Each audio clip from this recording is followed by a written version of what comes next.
प्लासी। ठीक है, अब ये बैटल जो है ये बहुत ही इंटरेस्टिंग बैटल था। ठीक है, ये ब्रिटिश ईस्ट इंडिया कंपनी और बंगाल में उस समय जो रूल था वो सिराजुद्दौला का था।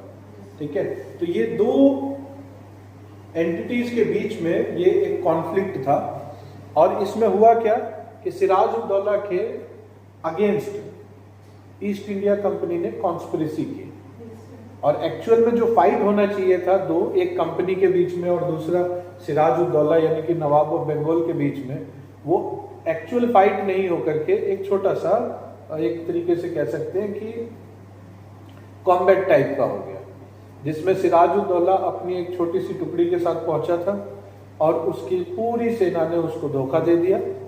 ठीक है, और सिराजुद्दौला को मार दिया गया। तो सैनिक तो आपस में लड़े ही नहीं। ठीक है, तो 1757 के बाद में जो दूसरा होता है 1765। ठीक है, अब इस टाइम तक क्या था कि नवाब जो है बंगाल का, वो उसने मुगल जो किंग है उसको भी बोला कि आओ ईस्ट इंडिया कंपनी के साथ मतलब खिलाफ लड़ेंगे। बोला ठीक है, वो भी हो गया। अवध के नवाब शुजाउद्दौला को भी बोल दिया उसने कि तुम भी आओ साथ में। अब ये तीन हो गए versus east India company, but this was actual fight. ठीक है, और ये एक्चुअल फाइट था जिसमें सैनिक तीनों का combined forces versus east India company, और ईस्ट इंडिया कंपनी जीत गई उस टाइम पे।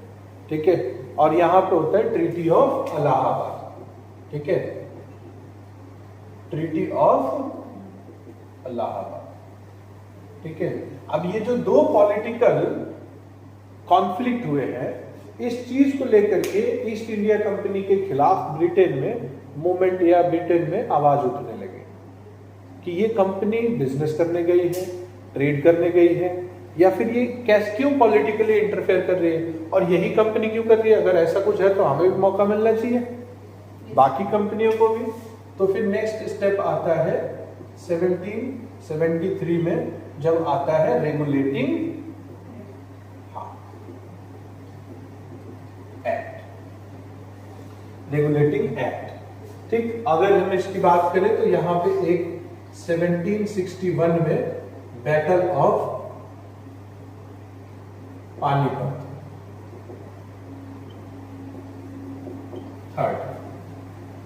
Third battle of Panipat. ठीक है, तो ये हो गया। इसके बाद ये कंटिन्यूटी में, फिर उसके बाद में कंटिन्यूटी में अलग अलग तरीके से डेवलपमेंट होता गया। ठीक है, इसी बीच में एंग्लो मराठा वॉर, ठीक है, उसके बाद में एंग्लो मैसूर वॉर भी हुआ। ठीक है, 1799 में श्रीरंगपट्टनम जो है वो एकदम खत्म हुआ एक तरीके से, और मैसूर जो है वो डिसइंटीग्रेट हो गया, ब्रिटिश ने कंट्रोल कर लिया उसको। ठीक है, 1776 में 75 में जो है बैटल शुरू हुआ था मराठास के साथ, कॉन्फ्लिक्ट शुरू हुआ। ठीक है, उनसे एग्रीमेंट हुआ, फिर वो 1802 में जाकर के खत्म हुआ, फिर वहां शुरू कर दिया उन्होंने लड़ाई। ठीक है, और ये कंटिन्यूटी में ये डिटेल्ड हिस्ट्री जो पूरा बैटल है ये हम आगे जब ये पूरा पार्ट हम पढ़ेंगे तब उसको देंगे। ठीक है, बट ये मान के चलिए कि 1765 से लेकर के, ठीक है, और 1845 मान लीजिए, क्योंकि सिख वॉर भी इसमें इंक्लूड कर लेते हैं। ठीक है, तो ये वाला जो पार्ट है ये कंप्लीटली, ठीक है, ये बैटल्स का पार्ट है, battles of east India company versus Maratha, Mysore, Sikh, सब। अच्छा, चौहान के साथ क्यों नहीं लड़ी है? ये मतलब राजपूत के साथ क्यों नहीं लड़े? मे बी ऑफ फियर नहीं, वो इन्हीं के साथ थे, वो ऑलरेडी इन्होंने हाथ मिला लिया था। लाइक कैसे? वो गाना सुना है, हमें तो अपनों ने लूटा, गैरों में कहां दम था। तो इंडिया गुलाम इसीलिए बनी क्योंकि हमारे अपनों ने ही हमें मतलब लूटा है। 1857 में जब रिवोल्ट हुआ था उसके बाद जितने भी इसमें शामिल लोग थे उन सब का ठिकाना बताने वाला, उनको फंसाने वाले ये हमारे यही जमींदार और तालुकदार, यही सब लोग थे। इनके सरनेम आज के डेट में चौधरी आते हैं, नंबरदार आते हैं, ठीक है, चौहान आते हैं, ठीक है। ये सारे जो राजपूत जो ब्रिटिशर्स के साथ बहुत पहले से मिले हुए थे, इन सब के वजह से वो पकड़े गए, मारे गए। हाँ तो बिल्कुल सुनोगे, क्यों नहीं सुनोगे। इतिहास एक ऐसी चीज है, हिस्ट्री एक ऐसी चीज है जिसको हमेशा ओपन माइंड के साथ समझना चाहिए। सबसे पहला नियम है ये। अगर आप किसी कास्ट, किसी रिलीजन, किसी किंग, किसी रूल के साइड में आपका अगर पर्सनल लाइकनेस है या अलाइनमेंट है तो आप हिस्ट्री आप अच्छे से नहीं समझ पाओगे। हिस्ट्री इज एन इवेंट और इवेंट जैसा है वैसे ही समझना चाहिए हमें, सीधी सी बात है, ठीक है। ओपिनियन उसके बाद बनाते नहीं है, कोई दिक्कत नहीं है, ओपिनियन बनाने में कोई हर्ज नहीं है, ठीक है, बट समझना आपको न्यूट्रल होकर के ही चाहिए, ठीक है।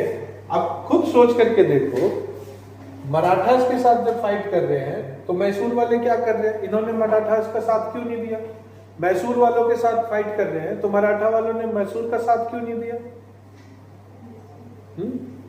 जब इन दोनों से लड़ाई हो रही थी तो सिख क्या कर रहे थे उस टाइम पे, उन्हें नहीं समझ आ रहा था कि हमारे देश के ही है, हमें इनके साथ होना चाहिए और उनके साथ नहीं होना चाहिए।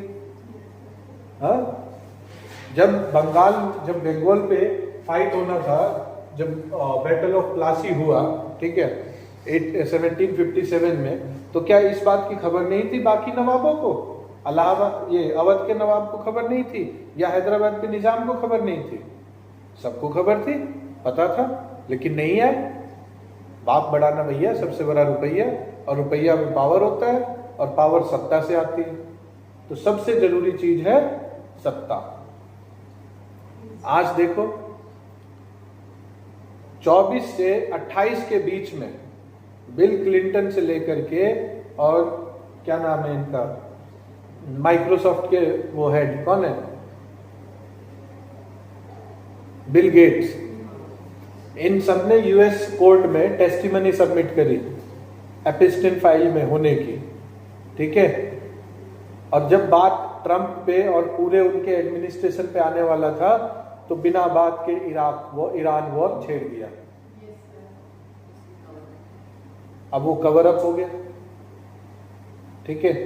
हमारा सबसे ज्यादा एलपीजी का सप्लाई ओमान से आता है, ठीक है। ओमान हम जमीन के रास्ते से भी जा सकते हैं, ठीक है। और ईरान से तो खैर हम लेते ही थे, ठीक है। हम तो बिना बात के पिस रहे हैं, हमारा लेना देना कुछ नहीं है, ठीक है। लेकिन वही है, जब गली में लड़ाई होगी, आप इंटरफेयर नहीं करोगे तो नुकसान तो आपका भी होगा ना। तो ये चीज है। रात इंदौरी की एक पोएम है, ये कह लो शायरी है, जो बोलता है कि जब आग लगेगी तो इस जग में घर सबके आएंगे, गली में सिर्फ मेरा मकान थोड़ी है। तो जब आग लगेगी वो तो सब में आएगा, ये फैक्ट है। तो कहने का मतलब ये है कि बहुत ही स्विफ्टली अंग्रेजों को ये बात पता था कि हम कभी भी यूनाइट नहीं होंगे, ठीक है। आज भी इलेक्शन के टाइम पे कभी आप रिपोर्टिंग को देखिएगा, जो न्यूज़पेपर्स कुछ न्यूज़ वाले हैं जो रिपोर्ट करते हैं, आप देखेंगे कि वो जब दूर दराज गांव के इलाके में जाते हैं तो आपको आज भी ऐसा सेटअप मिलेगा कि एक अपर कास्ट का आदमी बैठा है तो उसके बराबर में लोअर कास्ट का नहीं बैठेगा, वो जमीन पे बैठेगा। आज इस डेट में भी अगर ये चल रहा है तो मुझे, अगर मैं कोई फॉरेनर हूं तो मुझे पता नहीं है कि इन दोनों को कैसे लड़ाना है। तो बहुत ही इजी है, दोनों हथियार ऑलमोस्ट लेके बैठे हैं, घूम रहे हैं, बैठ जाएंगे, ठीक। अब वो जो उत्तम नगर में केस हुआ है, उसके बाद में एक उससे पहले द्वारका में भी केस हुआ था, जब स्कॉर्पियो से उड़ा दिया था। स्कॉर्पियो वाले केस का क्या स्टेटस है आज के डेट में? कुछ भी नहीं। मसाला हम खुद देते हैं उन्हें, हमें चाहिए मुस्लिम पाकिस्तान, ये दो ऐसी चीजें हैं 70 साल से दिमाग खराब कर रखा है और कुछ भी नहीं मिल रहा है इसमें। सारी एनर्जी, सारा कंसंट्रेशन, छोटे छोटे बच्चे में देखता हूँ इतने छोटे 8वीं 9वीं क्लास, हमारा दुश्मन पाकिस्तान है, पेपर में क्वेश्चन नहीं आ रहा है उसको, उसका दुश्मन पाकिस्तान है। ठीक है, नेशनलिज्म एक अलग तरीके की चीज होती है। ठीक है, डेफिनेशन किसी को नहीं पता, बट लगे पड़े हैं। ठीक है, तो ये चीज है। तो 1845 तक तो ये मान करके चलो कि सिख, मराठा, मैसूर ये सब जो है ये ऑलमोस्ट खत्म हो गया था। ठीक है, और 85 इससे लेकर के 1857 तक, ठीक है, इस टाइम पीरियड में इन्होंने बहुत सारे रिलीजियस, ठीक है, कल्चरल, ठीक है, और एक तरीके से सोशल, इकोनॉमिक, ये सारी पॉलिसीज इंप्लीमेंट करी थी, पॉलिटिकल भी करी थी।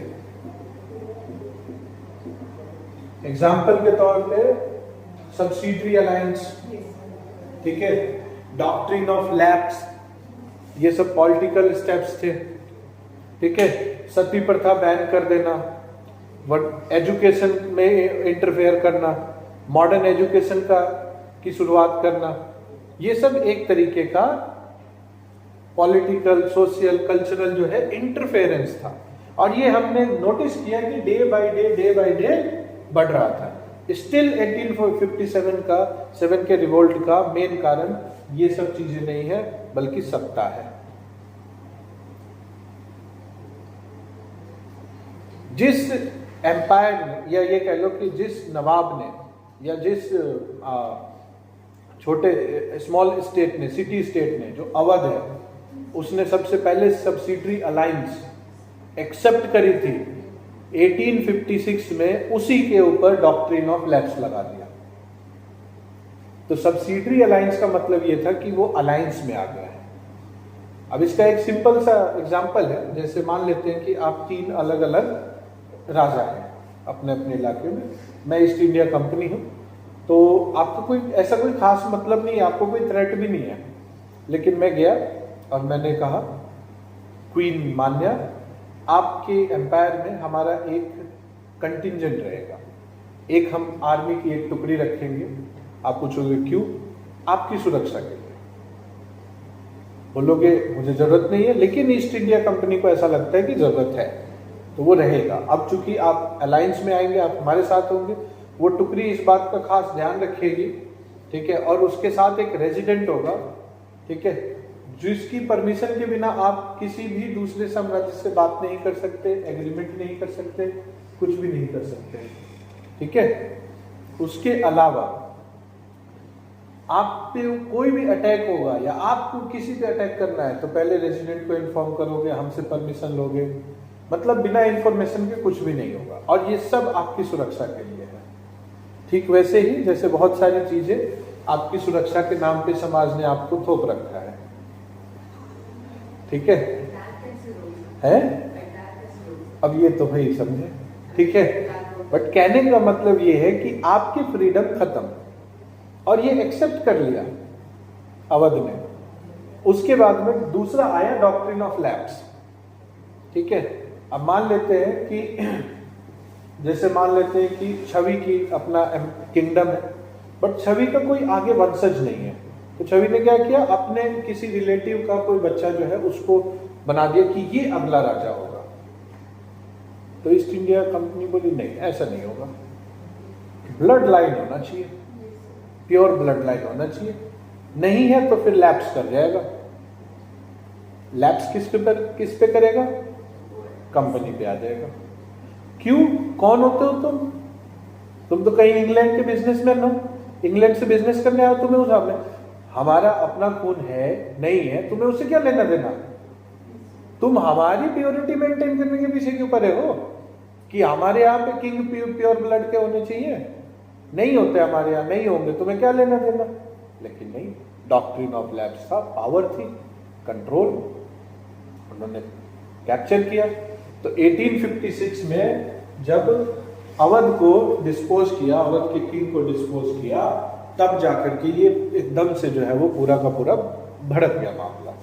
ठीक है, और जो भी प्लानिंग थी वो सब हुआ। 11 मई से स्टार्ट हुआ ये, और सबसे बड़ा फर्स्ट फ्रीडम फाइट बोला जाता है इसको, रिवोल्ट बोलते हैं, revolt of 1857, first war of. हाँ, अब इसमें जितने भी राजा थे, चाहे वो कुंवर सिंह हो, रानी की झांसी हो, सॉरी झांसी की रानी हो, ठीक है, और अवध के नवाब हो, लखनऊ के जितने भी निजाम, सब ने इसमें पार्टिसिपेट किया। और ज्यादातर इसका जो इंटेंसिटी है वो नॉर्थ इंडिया में ही था,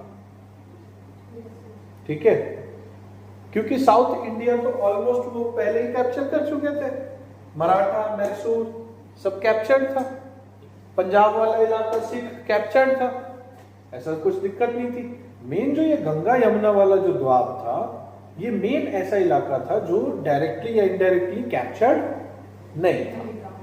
तो यहाँ पे सबसे ज्यादा रिवोल्ट की इंटेंसिटी देखी गई, और यहीं के लोगों ने सबसे ज्यादा रिवोल्ट किया।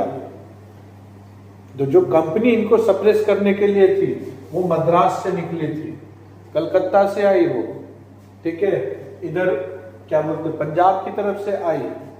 तो ये सारे कौन थे? खैर, इस समय रिवोल्ट को सप्रेस करने के लिए तो कंप्लीट ब्रिटिश फोर्सेस आई थी, उसमें हम शामिल नहीं थे, ठीक है, लेकिन इंफॉर्मेशन और क्या बोलते मुखबरी करना कि कौन कहां पे छुपा है, कौन शामिल था, ये सारा काम हम इंडियंस ने किया है। We betrayed our brothers. तो भाइयों को धोखा देने का काम बहुत पहले से चल रहा है, ठीक है। तो ये है, ये हुआ है, ठीक है। निकल रहे हो? Just a minute. रिवोल्ट हो गया था, ठीक है। खैर, रिवोल्ट हुआ, सप्रेस हुआ, तो एक अलग कहानी है। सामने तो बिल्कुल ऐसे सामने खड़ा होकर के तोप के सामने रख के उड़ा दिया था, और एक साथ 10-10, 15-15 लोगों को उड़ाते थे, और पूरा जो पॉपुलेशन है उसको इकट्ठा करके रखते थे देखने के लिए कि ये ऐसे हुआ है, ठीक है। तो ये चीज है।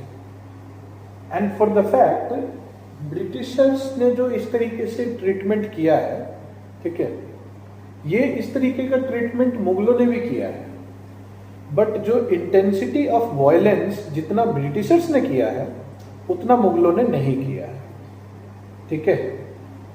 बट हमारे यहाँ पे जो परसेप्शन क्रिएट किया गया है वो बिल्कुल अपोजिट किया गया है। We became poor when Britishers came into India. जब मुगल्स थे तो दुनिया का 25% से 30% के अराउंड मैन्युफैक्चरिंग हम करते थे, ठीक है।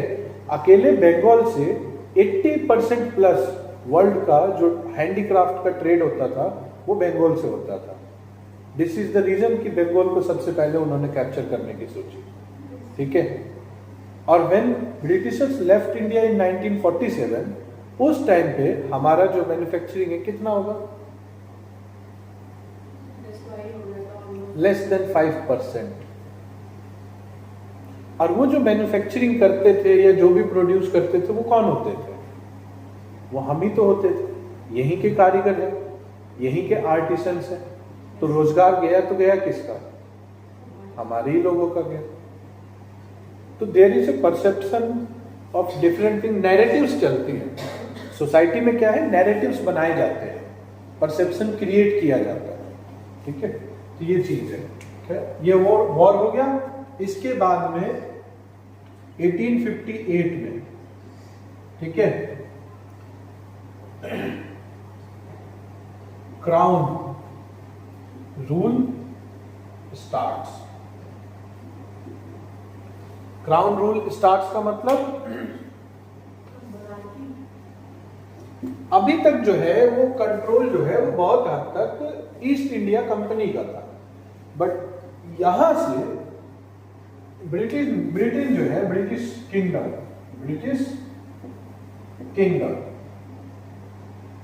यहां से डायरेक्ट कंट्रोल करने लगा, ठीक है। अब कंपनी हट गई, कंपनी का काम खत्म, अब डायरेक्ट ब्रिटिश रूल आ गया। और ये एक ऐसा फैक्ट है जिसके बेसिस पे मैं ये कहता हूं कि अच्छा एक बात बताओ, अंग्रेजों ने हम पे कितने साल तक रूल किया है? 200 से 300 साल तक। तुम्हारे हिसाब से? फिर भी जो भी कुछ कहीं सुना हो, कुछ ऐसा आइडिया हो? 150 ईयर्स प्लस, 150 साल तक, 150 साल, 150-200 साल, ठीक है। एंड आई बिलीव कि ब्रिटिश जो है, ठीक है, ब्रिटिशर्स का रूल 1857 से लेकर के 1947 तक था बस। कितने साल का हुआ ये? 90 ईयर्स। ये है 90 ईयर्स। 200 साल कहना, और ये जो नैरेटिव है कि हम ये मान ले कि ब्रिटिशर्स ने हम पे 200 साल तक रूल किया, ये अपने आप में ये चीज दिखाता है कि वो कितने पावरफुल थे, और ये इनडायरेक्टली हमें एक्सेप्ट करने के लिए मजबूर करता है कि वो पावरफुल थे और हम नहीं। जबकि मेरा पर्सनल ओपिनियन ये है कि 1857 वो आए कब थे? 1599 यानी कि मान लो 1600, राइट? 1600 से लेकर के उन्होंने पहला पॉलिटिकल कॉन्फ्लिक्ट कब स्टार्ट किया? 1757 में, ठीक। 1757 से लेकर के और 1857 तक क्या चल रहा था? ये कंप्लीट कॉन्फ्लिक्ट का टाइम था। अब इस कॉन्फ्लिक्ट में कभी कभी ऐसा भी हुआ है कि हम भी जीते हैं, कभी कभी ऐसा हुआ है कि न्यूट्रल भी हुआ है। हाँ, वो बात अलग है कि अल्टीमेटली एट द एंड जो लास्ट गेम था वो ईस्ट इंडिया कंपनी जीती, ठीक है, but still we were fighting, हम फाइट कर रहे थे, है ना। और ऐसा नहीं है कि हम प्रोटेस्ट कर रहे थे, हम कह रहे थे कि नहीं हम आजाद है। वी वर एक्टिवली फाइटिंग कि हम आपको ये अधिकार नहीं देंगे, चाहे वो मराठास की बात हो, चाहे वो मैसूर की बात हो, चाहे वो सिखों की बात हो, ठीक है, या छोटे मोटे जो विद्रोह होते थे उनकी बात कर ले हम। हर तरीके से ये स्ट्रगल का टाइम था, तो इसको हम ये नहीं कह सकते, मैं इसको पर्सनली नहीं मानता कि ये उनका रूल था। ये कॉन्फ्लिक्ट का एरा था, ये उनका ट्रेड का एरा था, जब वो ट्रेड एक्सपेंड कर रहे थे। और एक्चुअल में जो ब्रिटिश किंगडम है उसने हैंडओवर की लिया है 1858 में, तब से लेकर के अब तक है। तो मैं तो यही मानता हूं कि उन्होंने बस 90 ईयर से हम पे रूल किया है। This is my personal opinion, you are free to make your own opinion, आप अपने हिसाब से उसको समझ सकते हैं, ठीक है। क्योंकि ये मानना जरूर, मेरा मानना है कि हम जो मानेंगे हम उसी तरीके से दूसरे का परसेप्शन और अपना भी बना लेते हैं, ठीक है। तो ये चीज है। फिर उसके बाद में 1861, ठीक है, फिर उसके बाद में 1885, ये भी एक इंपॉर्टेंट डेट है, ठीक है। क्या हुआ था 1885 में?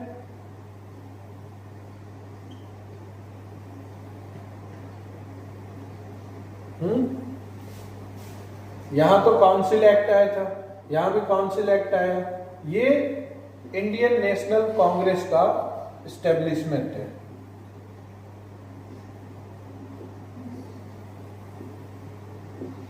– 1885 में इंडियन नेशनल कांग्रेस जो है वो फॉर्म हुई थी, ठीक है। उसके बाद में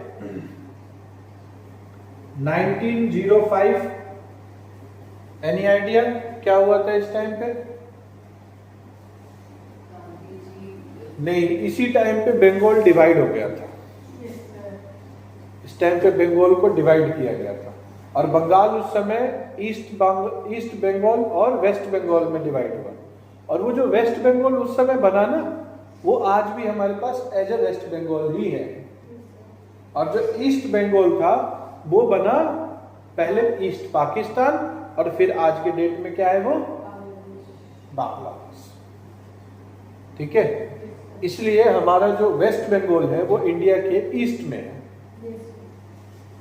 है तो वो वेस्ट बंगाल, बट वो डायरेक्शन एक्चुअली ईस्ट है, ठीक है। तो डिवीजन उस समय हुआ था, ठीक है। फिर उसके बाद में 1909, ठीक है, मैं इसे मिटा रहा हूँ। ये लिख लिया क्या आप लोगों ने? yes, उधर वाला मिटा देता हूँ मैं।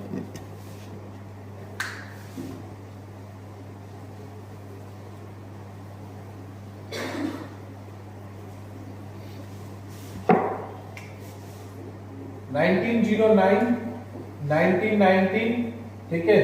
और फिर 1929 में आना चाहिए था, बट 28 में आया साइमन कमीशन, ठीक है। ये गवर्नमेंट ऑफ इंडिया एक्ट है, ये आना, इसी को आगे एक्सटेंड करने के लिए कमेटी आई थी, लेकिन वो इतना सिचुएशन बिगड़ गया कि फिर वो आया नहीं, ठीक है। फिर उसके बाद में 1930 में, ठीक है, राउंड टेबल कॉन्फ्रेंस स्टार्ट हुआ, ठीक है। सॉल्ट मार्च हो गया यहाँ पे, ठीक है।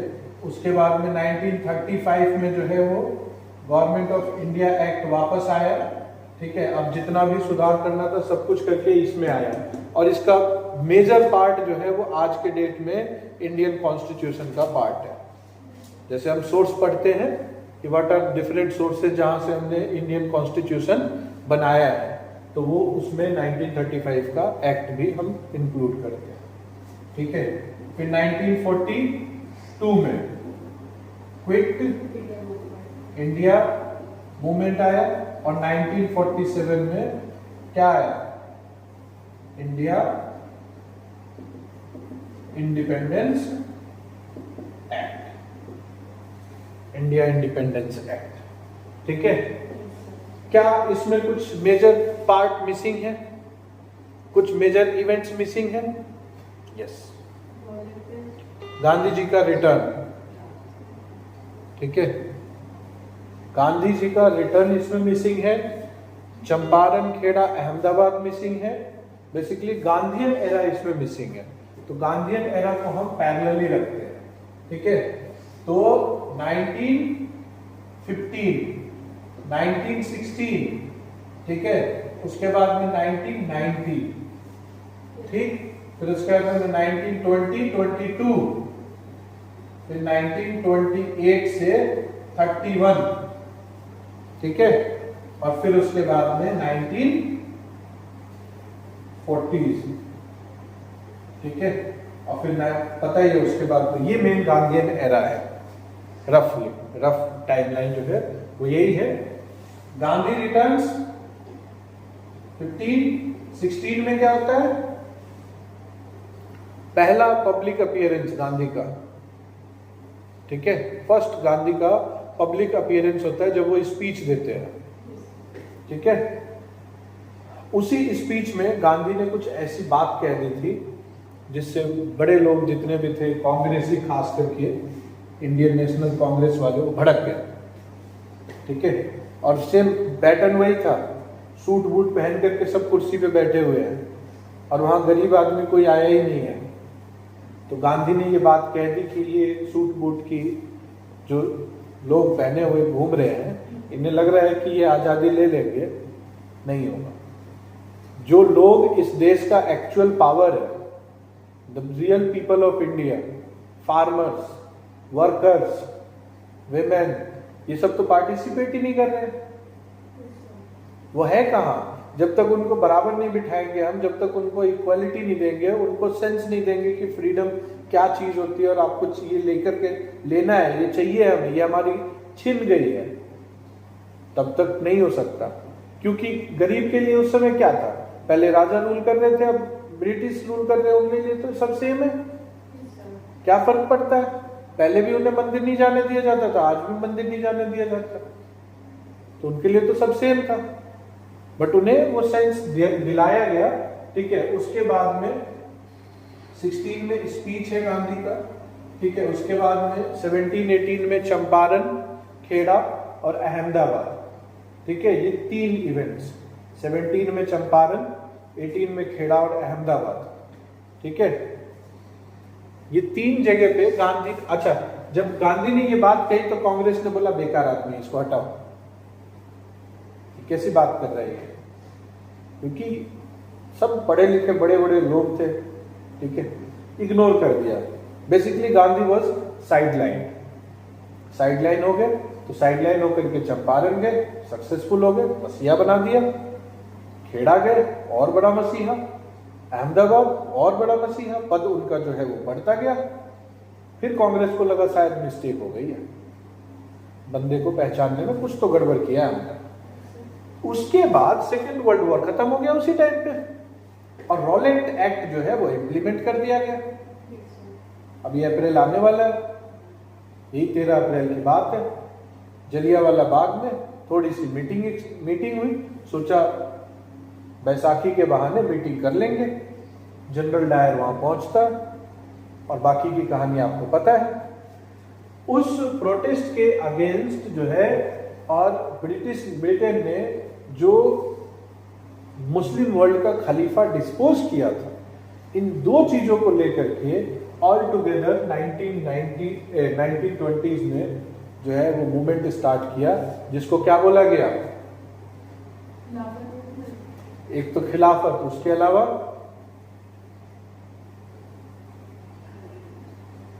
Non cooperation movement.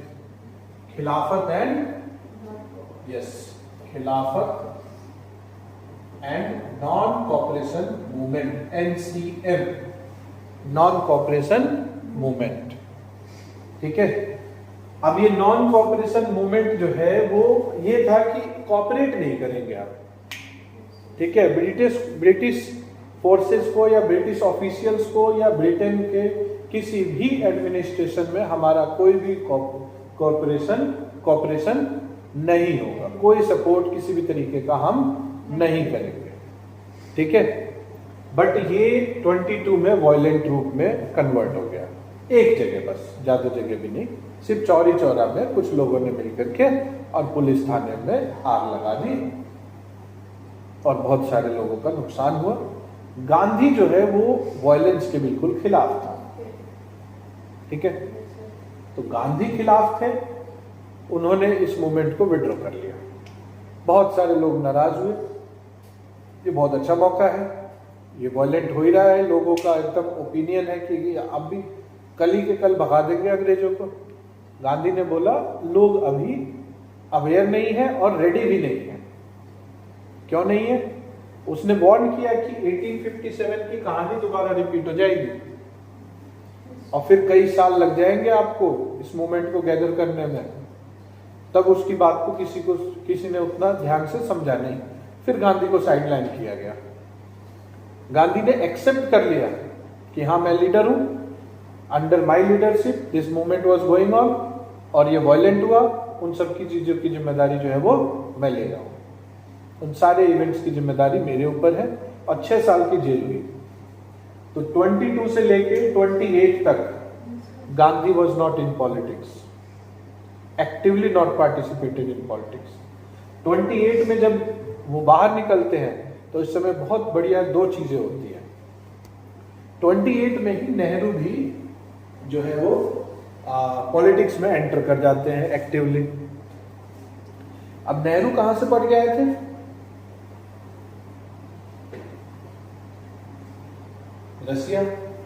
Russian society देखी थी उन्होंने, रशियन रेवोल्यूशन को उन्होंने एक तरीके से बहुत क्लोजली नोटिस किया था। और रशिया में उस समय विमेन का बहुत बड़ा रोल मूवमेंट चल रहा था, विमेन भी पॉलिटिकली एक्टिव हो रही थी, विमेन राइट्स पॉलिटिकली एक्टिव हो रहा था। और वो यूरोप का वो टाइम था जब फर्स्ट वर्ल्ड वॉर में बहुत सारे मेल मारे गए थे, जिसके वजह से विमेन पॉलिटिकल एरिना में बाहर आ गई थी, ठीक है। तो विमेन का वर्क, और रशियन रेवोल्यूशन वर्कर्स का रेवोल्यूशन था, तो ये 2 चीजें नेहरू के जहन में था। तो जब वो 1928 में जब बने तो उन्होंने 2 चीजों को इंप्रूव करने के लिए बात करी। एक तो विमेन को राइट मिलने चाहिए और दूसरा वर्कर की बात करी, विमेन एंड वर्कर्स। अब आप ये बताओ, हमारे सोसाइटी के अकॉर्डिंग ये 2 ऐसी कम्युनिटीज है जिसको समाज ने हमेशा से ही नेग्लेक्ट किया है और सप्रेस करके रखा है।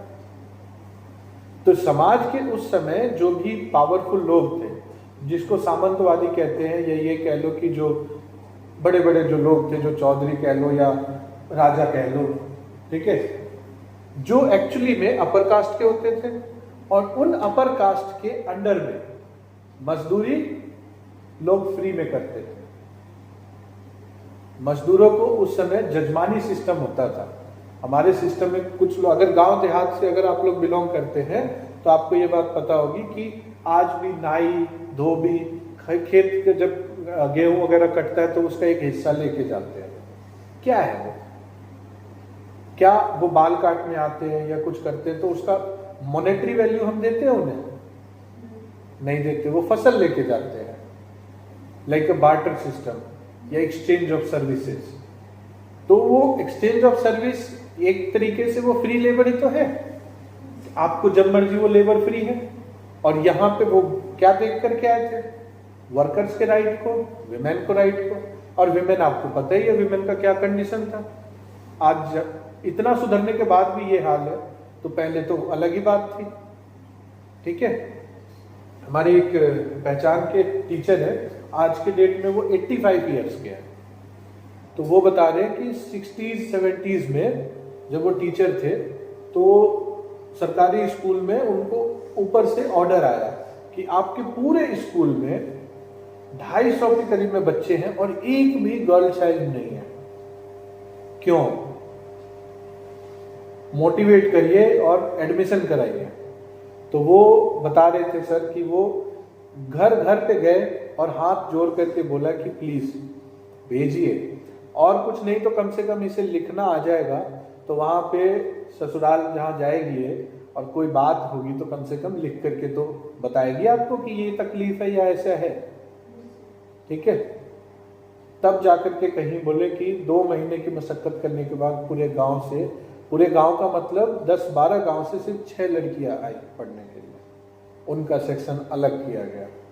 आज सोचो कि कितना स्ट्रगल है आप लोगों के लिए कि वो उस स्टेज से लेकर के आज आप लोग रिसर्च, डिफेंस, हर जगह पे आप लोग जा रहे हैं। तो ये एक आदमी की मेहनत नहीं है, ये बहुत लोगों की मेहनत लगी है। सावित्रीबाई फूले, ज्योतिबा फूले पहला विमेन या गर्ल्स स्कूल जो है उन्होंने ओपन किया था। ठीक है, तो बहुत कम लोग हैं जिन्होंने विमेन के एम्पावरमेंट की बात हमारे देश में कही है, और उनमें से गांधी और नेहरू, अंबेडकर, ज्योतिबा फुले, ये सब प्रोमिनेंट लीडर्स हैं। और विमेन को लेकर के ही नेहरू और गांधी को, इन दोनों के कैरेक्टर को जो है वो खराब किया गया है। क्योंकि अगर आप ये जान जाएंगे कि इन्होंने विमेन के लिए क्या कंट्रीब्यूट किया है तो आप इन्हें कभी हेट नहीं कर पाएंगे। ये रियलिटी है। अभी भी आप देखो 28 तक 30 तक विमेन पार्टिसिपेशन नहीं है पॉलिटिक्स में। 28 में नेहरू ये बात कहते हैं, 30 में जब सॉल्ट मार्च स्टार्ट होता है, गांधी पहली बार विमेन को अपील करते हैं कि आप पार्टिसिपेट करिए। और विमेन पहली बार 1930 में फर्स्ट टाइम विमेन जो है वो पॉलिटिकल पार्टिसिपेशन बनता है। अब ये विमेन का मतलब ये नहीं कि हमारे यहां तो पहले से महिलाएं भी राजा रही है। अरे कितनी रही है? और राजाओं को कभी किसी चीज की कमी रही है क्या? फ्रीडम की, एंजॉयमेंट की, राइट्स की, ड्यूटीज की। राजा तो राजा होता है, राजा में वो चीज नहीं होती है। मेन है कि कॉमन लोगों को कितना फ्रीडम मिला। ठीक है, और वो क्या कर सकता है। तो 1930 में विमेन पार्टिसिपेशन बढ़ता है। क्विट इंडिया मूवमेंट, ये एक ऐसा मूवमेंट था जो ऑलमोस्ट विमेन के ऊपर ही था, क्योंकि इस समय सेकेंड वर्ल्ड वॉर स्टार्ट हो चुका था और हमारे जितने भी प्रोमिनेंट लीडर्स थे सबको एक साथ जेल में डाल दिया गया था। ठीक है, क्योंकि ब्रिटिशर्स को ये पूरा भरोसा था कि जहां वर्ल्ड वॉर स्टार्ट हुआ ब्रिटेन के अगेंस्ट जो है वो मूवमेंट इंडिया में स्टार्ट हो जाएगा। और कौन करेगा? यही लीडर करेंगे। इसलिए इन्होंने सीधे सीधे जेल में डाल दिया। गांधी, नेहरू, सरदार पटेल सब एक साथ। ठीक है, और क्विट इंडिया मूवमेंट जेल से अपील की गई, स्टार्ट किया, और सब पूरी महिलाओं ने जो है विमेन लीडर्स दी थी, इन्होंने पार्टिसिपेट किया। और ये वो हिस्ट्री का पार्ट है जो हिस्ट्री में पढ़ाया कम जाता है, क्योंकि आप लोग जान जाएंगे कितना कंट्रीब्यूशन रहा है तो आपको प्राउड फील होगा, आपको प्राउड फील होगा, आप कॉन्फिडेंट होंगे, आप कॉन्फिडेंट होंगे तो आप एम्पावर होंगे। और हर वो चीज करने की कोशिश की जाती है समाज में जिससे जो कम्युनिटी एम्पावर्ड नहीं है वो एम्पावर्ड ना हो। ठीक है, अब वो कम्युनिटी कुछ भी हो सकती है, वो जेंडर बेस्ड भी हो सकती है, कास्ट बेस्ड भी हो सकती है, क्लास बेस्ड भी हो सकती है, बट जिसके भी पास पावर है वो पूरी कोशिश करता है कि सब्जुगेटेड कम्युनिटी जो है वो हमेशा से ही सब्जुगेटेड रहे, उसके हाथ में किसी भी तरीके से रिसोर्सेस और पावर नहीं आना चाहिए।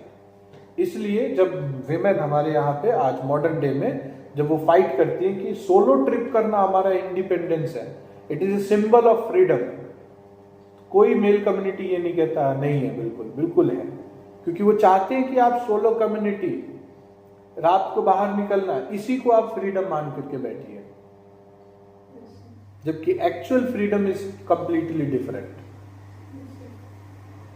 ठीक है, एक्चुअल फ्रीडम साइकोलॉजिकल फ्रीडम है, जब आपको किसी को जवाब नहीं देना है।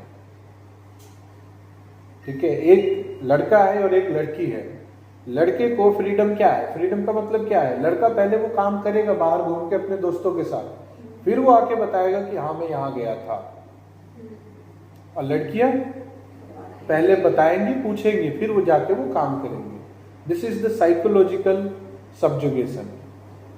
ठीक है, और एक्चुअल फ्रीडम यहीं पे होनी चाहिए, एक्चुअल फ्रीडम ये है। ठीक है, साइकोलॉजिकली एक विमेन जो है वो पहले वो अपने एक तरीके से कह लो कि फर्स्ट वो अपने पेरेंट मतलब फादर के ऊपर डिपेंडेंट होती है, फिर उसके बाद ब्रदर के ऊपर, बहुत हद तक यंग एज में फ्रेंड्स के ऊपर जो उनके मेल फ्रेंड हैं। ठीक है, फिर उसके बाद हस्बैंड के ऊपर, फिर बीच में अगर किसी का बॉयफ्रेंड है तो वो उसके ऊपर या हस्बैंड के ऊपर, नहीं तो फिर उसके बाद सन के ऊपर। तो विमेन का पूरा जो जर्नी है वो किसी न किसी मेल पार्ट के ऊपर डिपेंडेंसी में ही जाता है, अलग अलग फॉर्म में। ठीक है, तो ये है, इस तरीके की चीजें हैं। बट 42 में क्विट इंडिया मूवमेंट हुआ, उसके बाद 46 में फाइनली जो है कॉन्स्टिट्यूशन फ्रेम होना शुरू हुआ। अब ये बात क्लियर हो गई कि अब तो जाना ही है। ठीक है, 45 में ब्रिटेन में इलेक्शन हुआ था, और इलेक्शन में जो पार्टी थी वो जीत गई, और उसका ये मेन एजेंडा यही था कि अगर वो जीतते हैं तो इंडिया को फ्रीडम कर मतलब फ्री कर देंगे। कॉलोनीज बेसिकली उन्हें फ्री करना था, क्योंकि सेकेंड वर्ल्ड वॉर में नुकसान भी तो बहुत हुआ था। अब इतने बड़े नुकसान के बाद सभी पूरी कॉलोनी का जिम्मेदारी लेकर के चलना सबके उसके बस की बात अब रही नहीं थी। ठीक है, तो ऊपर से प्रोटेस्ट भी हो रहा था, तो एक तरफ से प्रोटेस्ट भी था, यानी कि लोग भी नाखुश थे, और प्लस में उनका जो है वो बर्डन भी था फाइनेंशियल, तो उन्होंने उसको अल्टीमेटली फ्रीडम देने की फाइनलाइज कर दिया। 45 में ये बिल्कुल क्लियर हो गया। ठीक है, और 46 में जब पार्टीशन की बात आई तो पार्टीशन भी ऑलमोस्ट 46 में क्लियर ही हो गया था। डायरेक्ट एक्शन डे के बाद तो बिल्कुल क्लियर था कि अब तो कुछ हो ही नहीं सकता है, और सिर्फ दो लोगों के ईगो के वजह से पार्टीशन हो गया। दो लोग, दो पार्टियों के ईगो की वजह से हुआ है partition, Muslim league and Congress, और जिन्ना और नेहरू। ठीक है, मैं अभी तक आपने नेहरू की तारीफ सुनी होगी, बट जिस चीज के लिए जो रिस्पॉन्सिबल है उस चीज के लिए उसको ठहराया जाएगा, इसमें कोई दो राय नहीं। ठीक है, इन दोनों, और किसी ऐसा नहीं है कि कोई एक मान जाता तो दूसरा ठीक हो जाता ना, दोनों बराबर के जिम्मेदार हैं। बिल्कुल डायरेक्ट एक्शन डे, हम पाकिस्तान लेके रहे, कहां से ले लोगे? ट्रे में रखा हुआ कोई प्लेट है, उठा के ले जाओगे? जमीन कहां काट के ले जाओगे? इंडियन ओशियन में? कैसे ले लोगे? क्या करोगे? वर्षों से, सालों, कई सौ सालों से रह रहे हैं लोग यहाँ मुस्लिम रह रहा है, यहाँ हिंदू रह रहा है। ठीक है, दोनों व्यापार कर रहे हैं, दोनों रह रहे हैं, क्या ले लोगे इसमें से? बट वही चीज है, लीडर्स का क्या है, मुंह खोलना होता है, उन्हें मुंह खोलना है बस, और झेलता कौन है, सिटीजन्स। इसलिए सोच समझ करके लीडर्स को हमेशा बोलना चाहिए, ठीक है। बट ये अपनी जिम्मेदारी थोड़ी कम समझते हैं, जैसा भी है, ठीक है।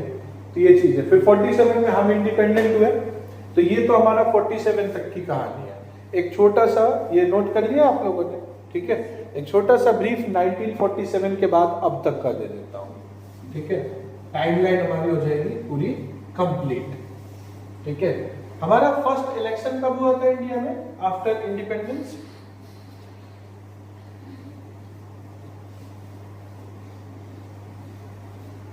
आफ्टर इंडिपेंडेंस पहला इलेक्शन कब हुआ था इंडिया में? 1952, ठीक है।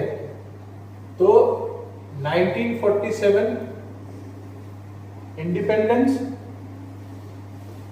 ठीक है। उसके बाद में 1952 फर्स्ट जनरल इलेक्शन, ठीक।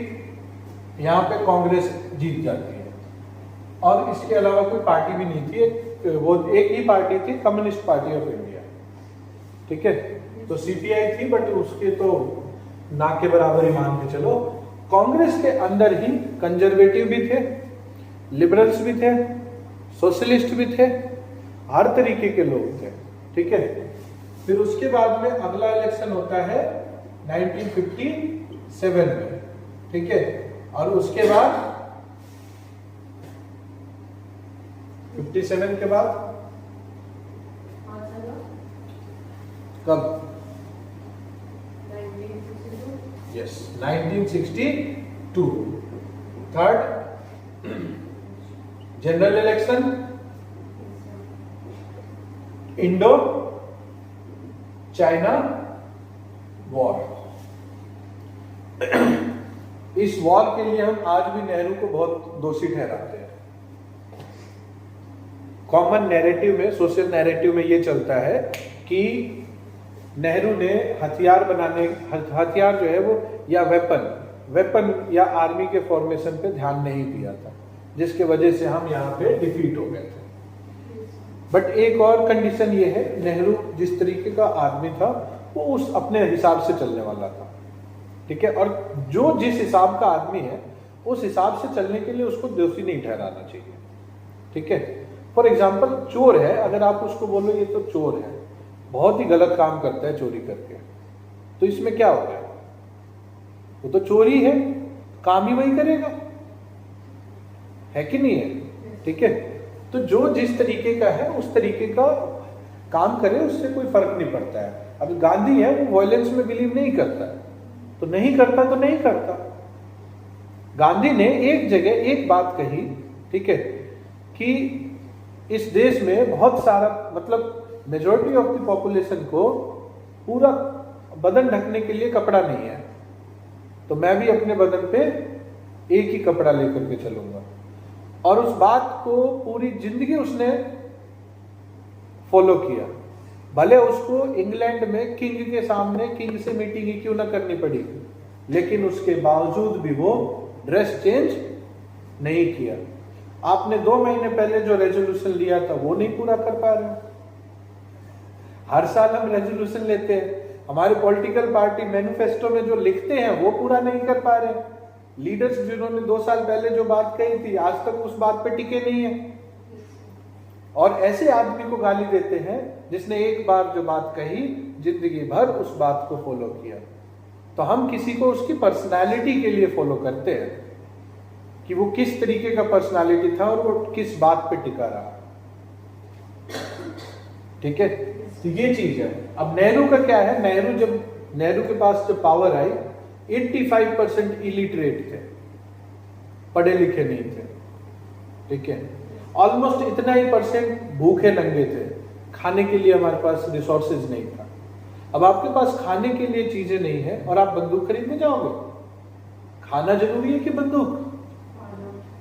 वही काम उसने किया, बोला देश आज ही थोड़ी खत्म हो रहा है कि सारा काम आज ही कर दे, और भी सत्ता आएगी, इसके बाद भी गवर्नमेंट आएगी, वो अपनी जरूरत के हिसाब से चीजें देखेगी। जब रिजर्वेशन की बात कही थी अम्बेडकर ने, तब यही तो बात कही थी कि 10 साल के लिए ये अरेंजमेंट करते हैं, 10 इयर्स के बाद और भी तो गवर्नमेंट आएगी, वो गवर्नमेंट अपने हिसाब से देखेगी कि देना है कि नहीं देना। उन्हें ये नहीं पता था ना कि जो गवर्नमेंट आएगी वो उन्हीं को ब्लेम करके और फिर पॉलिटिक्स खेलती रहेगी। हर 10 साल में रिजर्वेशन का एक्ट चुपचाप पार्लियामेंट में पास हो जाता है, हर पूरी सारी पार्टियां मिल करके इसको पास कर देती हैं और कॉमन सोसाइटी में इस बात को डिबेट में डाल दिया जाता है कि रिजर्वेशन गलत है। तुम्हारी मेजोरिटी की गवर्नमेंट है, क्यों नहीं खत्म करी? खत्म कर दो, खराब है तो अलग चीजें हैं, नैरेटिव्स अलग चलता है, सोसाइटी में बातें अलग फैलाई जाती हैं और एक्चुअल में पॉलिटिकल एक्शंस डिफरेंट होता है। ठीक है, तो ये इंडो चाइना वॉर था, ये वॉर हुआ, ऑल्दो ये वॉर बहुत ही ह्यूमिलिएटिंग था इंडिया के लिए और ऑब्वियसली उस समय प्राइम मिनिस्टर वही थे तो रिस्पॉन्सिबल उन्हीं को ठहराया जाएगा, सीधी सी बात है। ठीक है, चाइना उस टाइम पे गुवाहाटी तक आ गया था और आकर के चुपचाप चला गया, कैप्चर नहीं किया। वो इंसल्ट करने आया था कि हम यहां तक आ सकते हैं, हम कुछ भी कर सकते हैं। ठीक है, ऑल्दो जो भी मैटर था वो खत्म हुआ। ठीक है, पाकिस्तान को लगा कि शायद वो भी जो है पावर में आ गया है और वो भी कुछ कर सकता है, तो इंडो पाक वॉर 65 में हो गया। ठीक, और इसके पहले एक कांड और हो गया, 1964 में नेहरू की डेथ हो गई।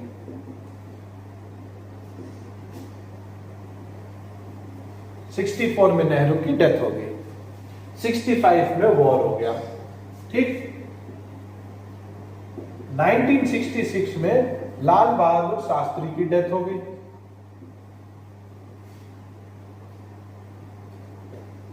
तीन साल के अंदर 2 प्राइम मिनिस्टर मर गए और एक इंटरनेशनल वॉर हो गया, मतलब एक वॉर हो गया और 2 प्राइम मिनिस्टर मारे गए। सोचो कैसा क्राइसिस होगा उस टाइम पे, देश की क्या स्थिति होगी उस टाइम पे। ऐसे टाइम पे 1967 में इंदिरा गांधी प्राइम मिनिस्टर बनती है। ठीक है, फिर उसके बाद में 69 का इलेक्शन, 70 का इलेक्शन। ठीक है, और ये कंप्लीटली चलता ही गया। ठीक है, 75 में अगला जो आता है 1975 में इमरजेंसी।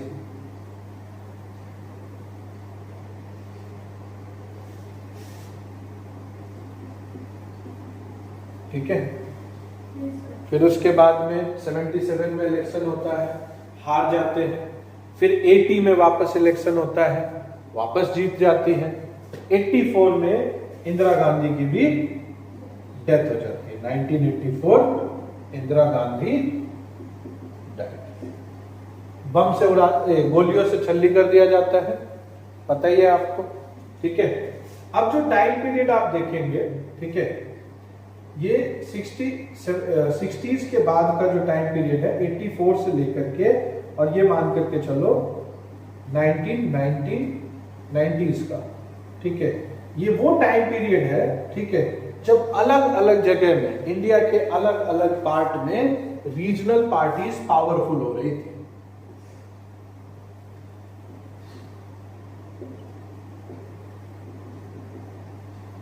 ये वो टाइम पीरियड है जब रीजनल पार्टी जैसे कि डीएमके तमिलनाडु में, ठीक है, समाजवादी पार्टी, राष्ट्रीय जनता दल आरजेडी, ठीक है, लालू, मुलायम सिंह, शिवसेना, ठीक है, अलग अलग स्टेट्स में अलग अलग पार्टियां जो थी उस समय राइज हो रही थी।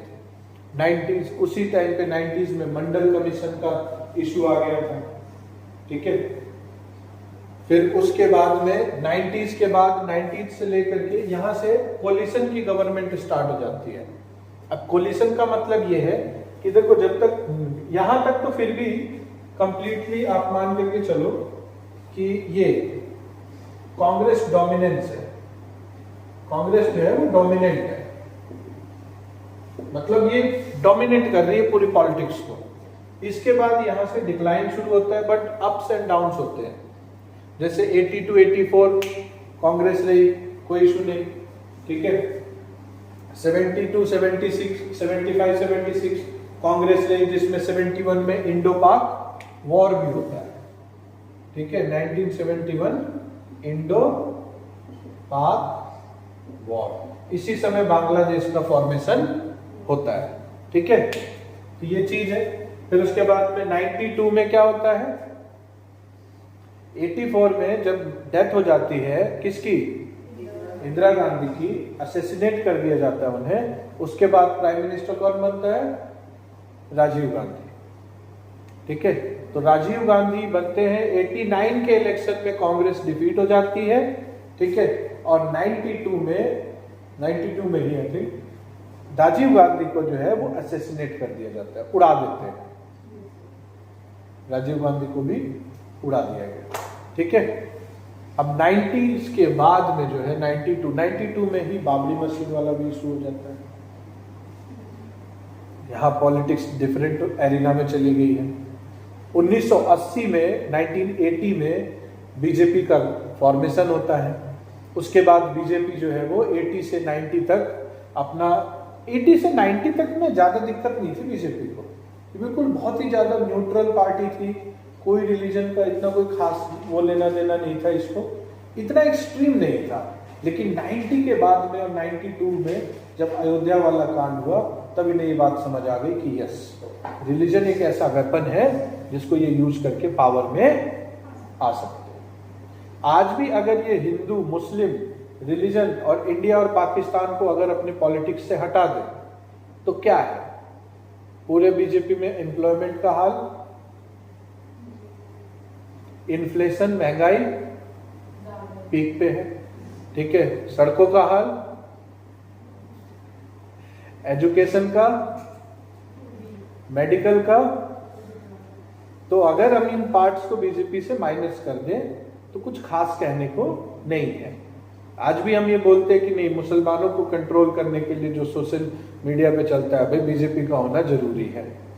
जैसे बीजेपी पार्टी नहीं होकर के पुलिस हो गई कि ये कम्युनिटी को कंट्रोल करना जरूरी है, ठीक है। तो बहुत सारी ऐसे एस्पेक्ट्स हैं जो समझना है, ठीक है। बट ये है, लेकिन 1990 से लेकर के और 2014 तक ये टाइम पीरियड है जब रीजनल पार्टीज पावर में थी, रीजनल पार्टीज डोमिनेंस, ठीक है। पहले कांग्रेस डोमिनेंस था, फिर उसके बाद में धीरे धीरे चेंज होकर के रीजनल पार्टी का डोमिनेंस आया। ये वो टाइम पीरियड है जब रीजनल पार्टी के लीडर्स धमका देते थे मेन पार्टियों को कि हम सपोर्ट हटा लेंगे, और सरकार गिर भी जाती थी। वाजपेयी जी की सरकार ऐसे ही गिरी थी, ठीक है। तो ये हो गया। लेकिन 2014 में 2014 में मेजोरिटी में कौन सी सरकार आती है, एनडीए की, मतलब कि बीजेपी की, ठीक है। और 2014 से लेकर के till this date, till now 2026, अभी दो चीजें हुई है, बीजेपी का डोमिनेंस है और रीजनल पार्टीज का डिक्लाइन। जब से बीजेपी आई है तब से आप देख लो, क्या साउथ इंडिया में तमिलनाडु में कोई पार्टी रीजनल पार्टी, महाराष्ट्र की शिवसेना तोड़ दिया, लालू यादव को ऑलमोस्ट, मायावती का कोई नाम वगैरह है नहीं है, अखिलेश यादव कुछ बोलते हैं, नीतीश कुमार का काम खराब कर ही दिया, ले दे करके एक वो बंगाल में बची हुई है उसके पीछे भी पड़े हुए हैं, वो भी कुछ दिनों में खत्म ही। तो ये टाइम पीरियड ऐसा है जो रीजनल पार्टीज डिक्लाइन कर रही हैं, और हो सकता है मे बी इन फ्यूचर आने वाले टाइम में दो मेन पार्टी होगी, और हो सकता है ड्यूअल पार्टी सिस्टम बन जाए, या बाकी सारी पार्टियां इन्हीं दो पार्टियों को सपोर्ट करेगी। आज भी जो रिसेंट इलेक्शन है 2024 का इलेक्शन है, इंडिया में हमें 273 सीट्स चाहिए गवर्नमेंट फॉर्म करने के लिए, बीजेपी के पास 240 सीट्स है, बाकी उसके अलायंस यानी कि उसके साथ जो पार्टियां उन्होंने मिला करके और 303 से ऊपर का जो 300 से ऊपर का जो है वो आंकड़ा अचीव किया है, और उसके बाद गवर्नमेंट को फॉर्म किया है ना। इसलिए हम देखेंगे कि अभी की गवर्नमेंट में सबसे ज्यादा मिनिस्टर्स हैं। क्यों? रीजनल पार्टियों का सपोर्ट चाहिए। अब हर रीजनल पार्टी बोलती है कि हमारा एक कम से कम एक मिनिस्ट्री तो दे दो हमें। कोलिशन की गवर्नमेंट में तो यही होता है। तो यही तो वजह है, नीतीश कुमार भी बने थे रेलवे मिनिस्टर, लालू यादव भी बने रेलवे मिनिस्टर, ये सब रीजनल पार्टी के थे। ठीक, तो ये चीज है, ये अभी तक का आपका जो है वो सिनेरियो है। ठीक, अब कल की क्लास से हम स्टार्ट करेंगे स्टोन एज, फिर उसके बाद इंडस वैली, और फिर कंटिन्यूटी में जो मेजर डायनेस्टीज या मेजर जो हिस्टोरिकल इवेंट्स रहे हैं उन सबको पेपर के नजरिए से, क्वेश्चन पेपर के नजरिए से और सिलेबस के अकॉर्डिंग चीजों को कवर करेंगे। Any question? हिस्टोरिकल टाइमलाइन हम लोग कर रहे हैं, ठीक है। तो अब सिंस एंशिएंट टाइम से जो है वो 1947 तक एक ब्रीफ हिस्ट्री जो है मैं बता रहा था, आप इनसे फोटो ले लीजिएगा जो बताया है, ठीक है। और उसके बाद में कल हम पढ़ेंगे, पहले स्टोन एज को पढ़ेंगे हम। स्टोन एज में क्वेश्चंस क्या आता है कि किस एज में कौन सा साइंटिफिक या कोई भी सोशल डेवलपमेंट हुआ है, ठीक है। हाँ, जैसे कि फायर का इन्वेंशन या डोमेस्टिकेशन किस पीरियड का पार्ट था, ये बेसिक क्वेश्चंस पूछते हैं, डीपली नहीं जाते कुछ भी। इसके अलावा फिर डायरेक्ट आते हैं इंडस वैली सिविलाइजेशन पे, और इंडस वैली सिविलाइजेशन पे हमें मालूम है कि उसमें हमने कोई भी उसकी राइटिंग का अता पता कुछ भी नहीं है, ठीक है। सिंबल्स और पिक्चर्स के, सिंबल्स के पिक्चर भी नहीं, सिंबल्स के प्रेजेंटेशन और सिंबल्स सिंबॉलिक वे में जो है उनकी राइटिंग है।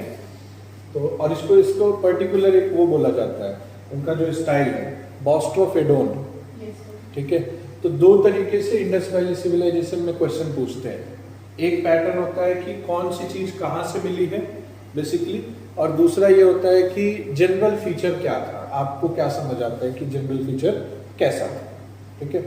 तो ये चीजों को उसके बाद में हम वैदिक कल्चर में पढ़ेंगे। वैदिक कल्चर में बुक्स और उसमें मेंशन कुछ पर्टिकुलर चीज होती है, जैसे गायत्री मंत्र कहाँ से आया है, ठीक है, या बैटल ऑफ 10 किंग्स जो है वो कौन से लिटरेचर से लिया गया है। इस तरीके के बेसिक कॉन्सेप्ट के फैक्चुअल क्वेश्चंस जो है वो पूछते हैं। उसके बाद आता है आयरन एज वाला टाइम पीरियड जो बेसिकली मौर्यन एज का है।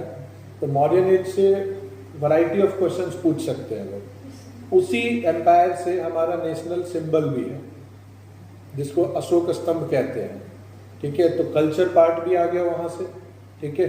उसके अलावा चाणक्य भी उसी में है। आज किसी भी पॉलिटिकल जो थिंकर होता है, बहुत हाई रेपुटेशन वाला या बहुत शातिर होता है या चालाक होता है, उसको हम चाणक्य का नाम दे देते हैं। आज के डेट में बीजेपी का चाणक्य किसे कहते हैं? यस, बीजेपी का चाणक्य बोला जाता है अमित शाह को, ठीक है। और कभी कभी बीच में टाइटल जो है इनको भी देते थे, नीतीश कुमार को, कि राजनीति के चाणक्य है, ठीक है। 20 सालों से बिहार में जमे बैठे हैं, तो ऐसा बोलते थे, अब हट गए हैं, वो एक अलग बात है, ठीक। उसके अलावा एडमिनिस्ट्रेशन से रिलेटेड क्वेश्चन पूछ सकते हैं, ठीक। फिर उसके बाद आता है गुप्ता पीरियड का, और गुप्ता पीरियड के बाद में आ जाता है आपका दिल्ली सल्तनत। दिल्ली सल्तनत के बाद मुगल्स। ये कुछ इंपॉर्टेंट डायनेस्टीज है। इसके अलावा जो कल्चरल पार्ट से देखा जाए, साउथ इंडियन हिस्ट्री जिसमें चोला आते हैं, चालुक्य आते हैं, और कुछ करंट अफेयर से रिलेटेड भी होता है, ठीक है। जैसे अहोम्स का एनिवर्सरी सेलिब्रेट किया जा रहा था, अहोम किंग का, असम में, तो अहोम डायनेस्टी के ऊपर क्वेश्चन पूछा था, ठीक है। तो जब आप न्यूज़पेपर पढ़े और इस तरीके की कुछ हिस्टोरिकल चीजें देखने को मिलती है, तो उन चीजों में ध्यान देना है कि इसका मेन स्टैटिक पार्ट से कैसे कनेक्टेड है, समझ गए? तो न्यूज़पेपर आप लोग जहां तक मेरा अंदाजा है अभी नहीं पढ़ते होंगे, नहीं ना, लगवा लीजिए। न्यूज़पेपर पढ़ना एक बहुत अच्छी आदत है और ये होना चाहिए, ठीक है। और पहले तो आपको आदत डालनी है। आदत कैसी? आपको जो इंटरेस्टिंग लगे आप उसको पढ़िए पहले, ठीक है। धीरे धीरे जब आपको इंटरेस्टिंग लगने लगेगा, न्यूज़पेपर आप टाइम स्पेंड करेंगे, तो उसके बाद में फिर आप मेन चीज़ों को पढ़ना शुरू करें। पहले ही दिन अगर आप एडिटोरियल में चले गए तो आपको इंटरेस्ट नहीं आएगा। तो पहले आप पढ़िए, पेज 1 2 3, कुछ नहीं तो टाइटल ही पढ़िए, स्पोर्ट्स पेज देखिए, ठीक है। बाद में जब आपको लगेगा कि हाँ अब तो मैं ऑलमोस्ट न्यूज़पेपर के साथ टाइम स्पेंड कर रही हूँ या कर रहा हूँ, तो उसके बाद में जो है आप मेन कंटेंट पे जंप कर सकते हैं हैबिट बनने के बाद।